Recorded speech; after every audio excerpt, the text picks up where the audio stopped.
couple of weeks, interviews with leaders, elders, and young people in the community who talk about what civil rights means to them, their story, their personal story, their family story, their professional story.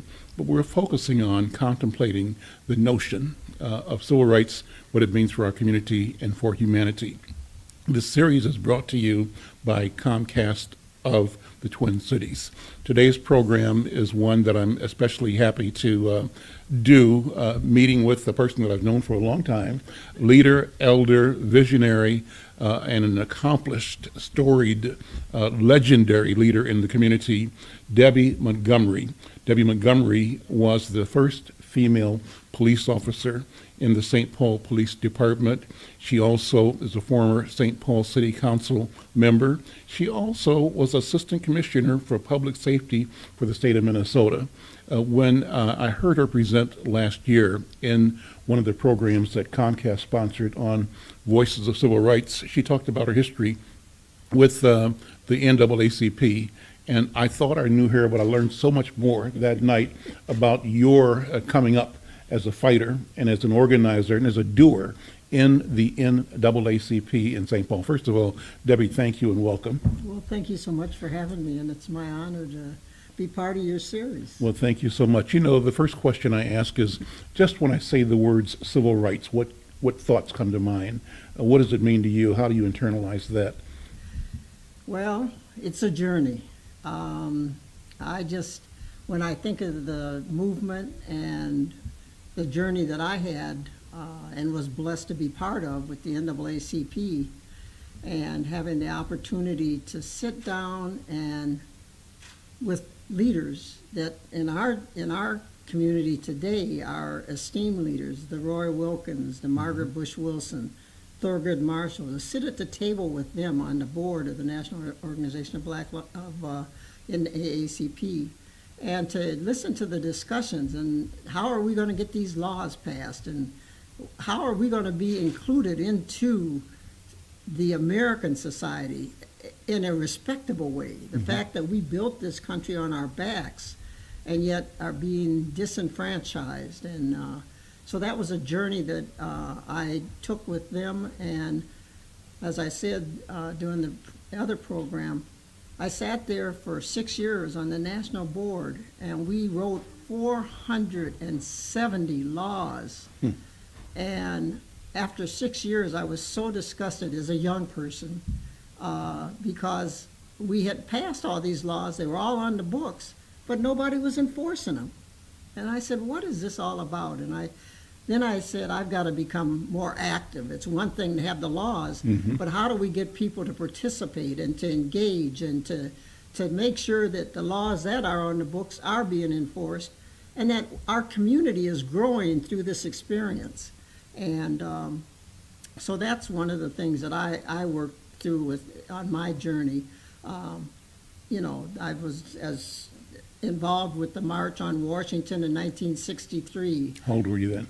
17. 17, okay. 17. All right. And I was, as I said, I was on a journey because there was a busload of people, Josie Johnson, Matt Little and them, they had a bus, and we didn't have the money for me to get on the bus. And yet my grandfather, I was raised by my grandparents, he worked for the railroad. And so they had passes, so and I used all of his passes all the time. Anyway, he put me on the train, and so the porter had me, and they made sure they put me in the food room. You know, young people like to eat, and, you know, fed me and kept an eye on me and made sure I was okay. Took me to Chicago. In Chicago, he turned me over to a porter on the train to go to Baltimore. As I was on the train going to Baltimore and listening to the stories from the porters on their breaks on what they had went through and learning and growing on those experiences. And then when I got to Baltimore, had to wait for the porters to clean the trains. And then he said, I'll take you over to the mall. We got on a bus and took the bus over to the mall. And as I look today, I always say if you point to the back of the reflective pond, that's where I was at. So I can see it today, and listening to that great speech of Dr. King and and being engaged and just, I mean, just the thrill of being there with 250,000 people. And, That had to be phenomenal. oh my God, and emotional. I remember I was maybe 15 in hospital in Kansas City, Missouri, and I watched the march from a hospital bed, having knee surgery from football, right? And but just the power of that gathering of people, and as you said, the phenomenal singing of, I think it was the great gospel singer. I'm trying to think of her name. Her name is slipping me right now. Yeah, But anyway, and then Dr. King's speeches and all of them, just a powerful Yes. moment. Yes. And it's one that made you sort of commit and rededicate and know why it's important to fight, I believe. Right. You know, coming from Minnesota and northern Mahalia states. Jackson. Yeah, Mahalia. Yeah, right. Coming from Minnesota, you know, I mean, you know, to hear the struggles, as I'm standing there with people that came up from Mississippi and Alabama and the struggles that they were going through. And don't misunderstand me, as you and I know, the struggles that were up here in Minnesota, they may have been a little different in the intensity, but they were still the same. That's right. And so just to get that emotion and the feeling and the love of this country that these people had, it was just very emotional. And it did a lot for me to inspire me. And when I came back and started at the university, you know, that was one of the things, because Matt Stark was in charge of CURA, Center for Urban and Regional Affairs, and got involved with that. And we just really engaged in civic duty and how to commit from the university's point of view. I'm Al McFarlane. This is Conversations with Al McFarlane, our special Black History Month programming. We're talking to leaders, elders, and community about civil rights. Now, if you like this kind of content, I'm going to ask you to like the program, to share it with your networks, and also to follow this program on social media. We want to broaden the circle and expand this conversation. It's an important conversation. My guest is Debbie Montgomery. Debbie Montgomery was the first female police officer for the St. Paul Police Department. She is also a former member of St. Paul City Council, and she, for a number of years, had a state position as Assistant Commissioner for the Department of Public Safety. So you're at the university, Right. and you're trying to decide which way to go, what your career options are going to be. How did you end up becoming a police officer? Well, that was kind of a strange journey. I was in the political science sociology as my under, and then in the Humphrey Institute I was an urban planner, urban law, and social gerontology was my background. And so I was a city planner for the city, and I was an administrative assistant for Mayor Larry Cohen. And in 1971, there was a court injunction put up by the NAACP because they had 600 police officers and they only had 4 African Americans. 6% of the population was African American. And so the NAACP sued the St. Paul Police Department. And Miles Lord, who was the Attorney General at the time, told them that when they hired, they had to hire a percentage of African Americans. Well, the union at that time said, you know, we ain't hiring any of them. And so from 71 to 74, they didn't hire because they weren't going to, you know, let them hire any. And in 1974, it became a life safety issue. So they had posted for 50, and Miles Lord said 10 of the 50 had to be African American. And so they posted it. 2,000 people signed up for it, 450 women at that time, which was very interesting. And Ron Jones said to me, I hadn't signed up for the test. Ron Jones said, Debbie, I need you to sign up for the test because you're the only woman I know that can pass it, because it was the West Point Military Physical Agility test that was part of it. And women didn't get, this is 1974, and women didn't get into West Point until 1976, and they had to change that requirement. But anyway, there was a civil service test, and I did extremely well on that. And there was a background, defensive driving, all these other tests that they had. And then they had this physical agility test. You had to run 5 miles. You had to do these obstacle courses. get over a 6-foot wall, hop a 4-foot fence, climb up into a cylinder that had a hole cut for 6-foot men and get out of it. And you had to do it in a time course. And having been a jock in my younger days, I was able to do it. And at the end of the testing period, I was the only woman out of 450 women that passed. Amazing. And only 8 men had done better than I had. And so, you know, there's a letter in my file saying thank you for the opportunity to take the test, but no thanks, I don't want the job. It was a $10,000 cut in pay. I had a master's degree and you only needed a GED back then. And so I go back to my office to do my job, and I get a call from the mayor because the Friday before the academy is supposed to start, the mayor calls me because one of the 10 African-American men that was in the academy decided to drop out, in the process decided to drop out, and they couldn't start without 10. And the only person on the list that the mayor had control of was me, and he said, I needed you to take a leave and go sit in this academy for me for 2 weeks so we can get it started. And I said, well, who's going to make up this $10,000 cut and pay? Don't worry, you'll be taken care of. You got to watch trusting those politicians. And so anyway, on that Saturday, they're rushing me down to Uniforms Unlimited to get fitted for a uniform. And at that time, they had a height requirement of 6 feet tall, and I was 5'6"3/4. So they're trying to take this men's uniform and cut it down, cutting the sleeves, cutting the tails. You know, women have a little posterior, so they had to add some to the pants. And they're hurrying up trying to get this uniform ready for me so that I can be in the academy on Monday morning. And so we go to the academy on Monday morning. I get called into the captain's office, and he says, well, I just want you to know you're getting no special privileges. Well, I didn't know what a special privilege was.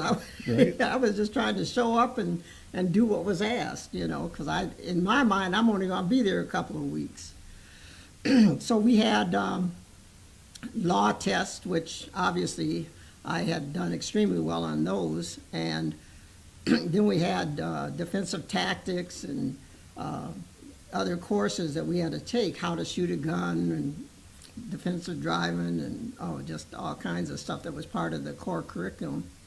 And so the written book work, I was pretty good at listening and taking good notes and figuring out what was going to be on the exam. They gave you a quiz every day. So I'd go home and I'd read. Now at this time I had 4 kids and a husband.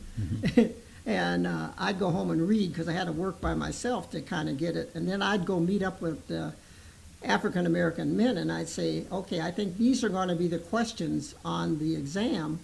And I was usually pretty right. I usually had all 4 of the questions in the quiz, and they had the answers. So we all did well in passing the test. But it was interesting because, like I say, during the academy, we had PT, and I think of Fred Lesky, who was the defensive tactics guy. He was an old ex-Marine, and he was teaching me how to do defensive tactics and doing takedowns. And he saw I was struggling, and it was just kind of interesting because he took it upon himself to figure out and to work with me because the men were doing the takedowns with using the upper body, and women's strength is in the lower body. So he was showing me how to do takedowns using my lower body. And so that was the first person that really kind of at least was willing to work with me on some of the issues that were coming up. In the meantime, there was only one locker room, and one bathroom, the men's bathroom. So I shared a locker room with 21 men in my platoon. And after every PT, we had to go in, and the guys would move me down to get close. So when they blew the whistle for dismissal, I would go in, and I had to turn all the water on. And I took a cold shower at my 5 minutes, grabbed my uniform, went out and dressed in the classroom, while the rest of them had hot water by the time they got in there and took their shower. So That's amazing. Yeah. That you found that level of cooperation. Yeah. So yeah, it was a journey, but at the end of 2 weeks, I'm ready to come back to my position, and I get a call from the mayor, and he says, hey, Debbie, can you stay 2 more weeks? Because Miles Lord might think there's something up.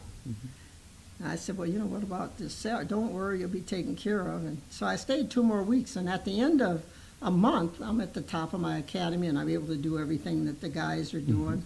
And I had the average strength of a man, just the average. The rest of them may have been a lot higher. Sure. But I thought at the end of the 4 weeks, I said, this isn't about me anymore.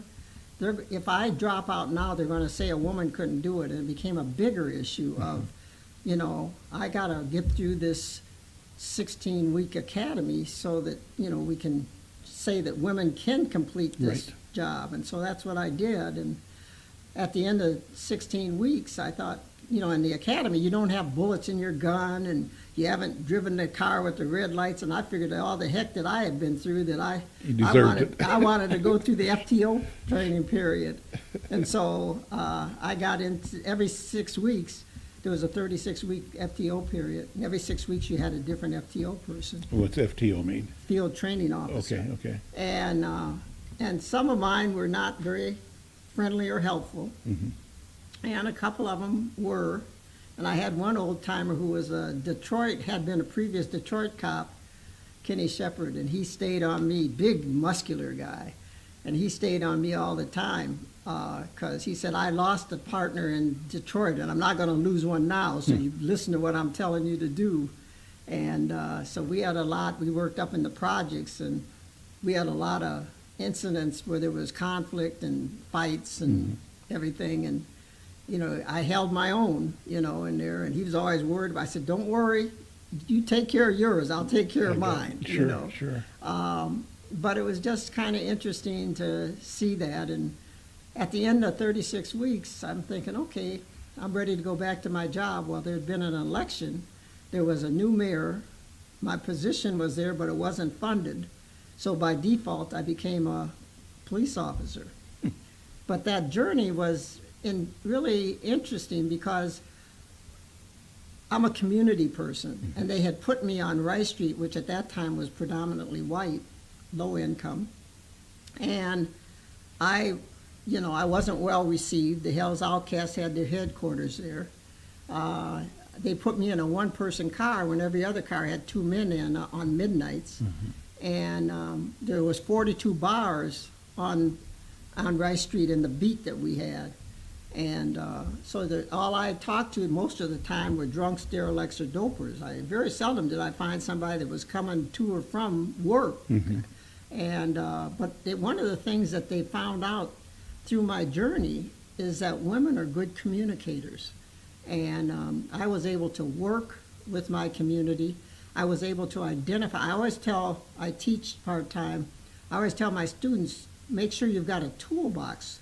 And in my toolbox, I would make sure that I knew people to call down at Child Protection or in juvenile, Ramsey County Juvenile Justice System, or if somebody had burglary and they had a window broken out, I always had a card with people that could come at night and repair windows and put cardboard up or put wood up on them.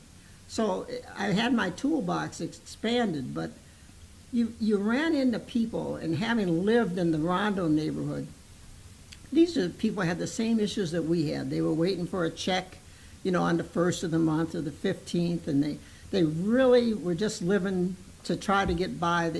Some of them weren't bad people. They just living day to day.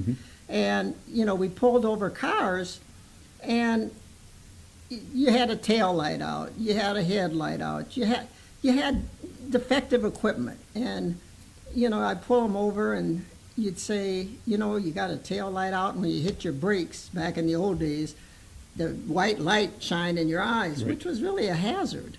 And so I would talk to them, and if they talked nice and they really seemed like they were concerned, I started to analyze it, and I took it upon myself to go over to Menards and get a roll of tape, red tape. Sure.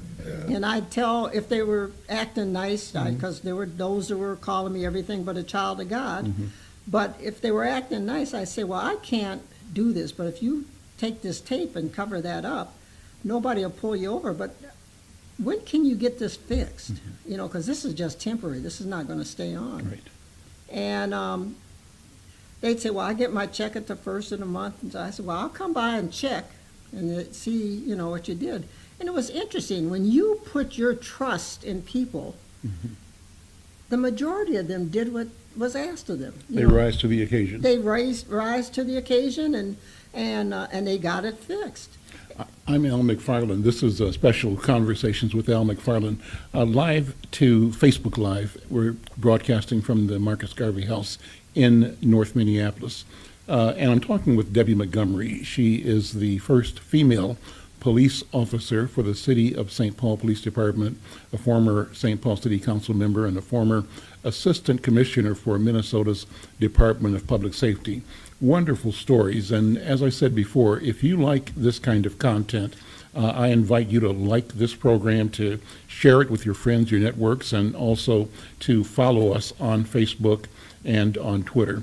Debbie, we're down to the last few minutes. It goes so fast already, but I wanted to have you take that experience and talk about what you've learned and how you have, in effect, through direct service, you have moved the bar, you've raised the bar in how people respect black people and how we also provide quality service to society, not only to our people, but to everybody. And you've had an exacting standard that you've held yourself to and others as well. And I think you would say that that's part of your commitment to human rights, civil rights, human dignity. What messages do you think we need to focus on now so that we'll keep moving the bar higher, moving the path more broadly towards achieving those things that we still are lacking in the area of civil and human rights? Well, as I tell my students all the time, each one of us have different talents. And what we have to do is take the strengths that we have. I'm a good communicator, and I'm a good resource searcher. And so I like to find resources. If I see a problem, I want to find resources or someone that can help us to solve the problem. And like I say, during my time on the city council, I ran on jobs, economic development, opportunities for youth and seniors. And I partnered with the businesses community, the developers. Every project that I had that was worked on, one of the things that I made sure that we signed is that we were going to have job opportunities for people. And in my ward, I had them sign that they were going to hire first for their jobs that were available from Ward 1. And it's to put that pressure on and to give them that concern that everybody wants a job. Everyone wants to raise a family. Everyone is committed to the building of this country and this society and to our cities. And I think back to Tom Carrico from Target Corporation when they were going to build the Super Target over in St. Paul. And I said, Tom, they were going to lay the people off on the old Target. I said, well, Tom, my folks need to have a job. You can't lay them off. I said, can't you transfer them to other stores? He said, well, we don't do that. I didn't ask you what you do. I said, can't you do this? He came back and he said, well, yeah. I said, well, Tom, my folks don't have any transportation. Can't you guys provide some buses or cabs or something? He said, Debbie, we don't do. I said, Tom, you guys are a big corporation. You've got resources. You can get bus cards from MTC. I said, provide some opportunities for my folks to get to these jobs. And that's what I'm talking about. Dig in, try to identify what problems you see, and then help those that don't see that problem so that they can work on it and feel a part and that they're contributing. And by the end of the day, we hired 300 new employees on top of the ones we had transferred out. And they all had good jobs. They were thanking me, and he hired only the first 300 from Ward 1. But he said, Debbie, you were the hardest person that I've had to negotiate with. He did all the development for all the Target. And he said, but you were doing it for the right reasons. That's right. And those are the kinds of commitment that I have, not just to our community, but to society as a whole. People call me all the time, what can I do? Can you help me with this? And so it's just trying to network your way through and build those relationships and then those people that have the resources, try to get them to share those resources with those that have no resources. You mentioned your grandmother, that you were raised by your grandparents. Talk for a minute about what all has poured into the making of Debbie Montgomery. What's your family history? Well, And talk about your children and grands. Well, my grandmother was from Kentucky. My grandfather was from Lubbock, Texas. And, they had that southern upbringing and that family and community background. And they really brought that into me. And then they were in the old days, they were very religious. So we went to church every Sunday. And so, going to church and having that religious connection, sitting down at the table and having dinner and hearing the stories. That's one of the things we don't hear today is the storytelling, to share the things that are going on today and to try to get some insight from our parents or the people that are around the table with us to try to see how we can grow and share those issues and how can we work on them. So they brought that to me. It was a lot of love. I mean, I felt extremely well loved. I have 4 kids. 3 of them are police officers. My daughter's an investment banker. I've got 12 grandchildren, 1 great-grand. And they're all, education is a very high value for us. All of my kids went to college. 3 of them have master's degrees. Dawn Marie's got 2. But, we put a value into it. And I always share the story of my youngest son. I've got a picture of him that was in the St. Paul Dispatch, Pioneer Press, back in the day. He was 10 years old, and he was on the front page of the paper, and he's riding one of those little bike, and he's pulling a lawnmower behind him. And he had a shirt on, and it was cut halfway, and it said I couldn't afford the other half of the shirt. But the reason that he was doing that was every one of my kids, in the summer, they had 5 seniors that their responsibility was to cut the grass of the seniors. And my husband, when he came home from work, would check it to see that the grass was cut right, and if it wasn't, they had to go back and cut it again. And the seniors could not pay my kids. That was their community service. Wow. And when I tell that story to my students, they said, "You?" I said, "No, because you have to learn to give to those and to grow that network." And what it did was it introduced my kids to the seniors, so they weren't strangers. And that back in the day, it was always Mrs. Graham, Sure. Mrs. Carty, Sure.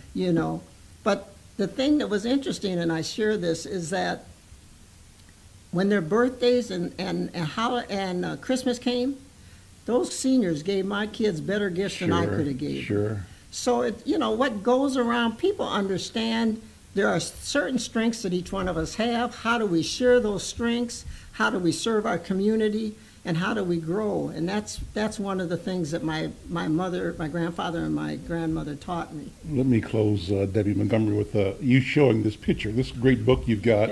You were honored at the University of St. Thomas recently. Talk about that in general, that event, and then let's show the picture of you when you first started as an officer.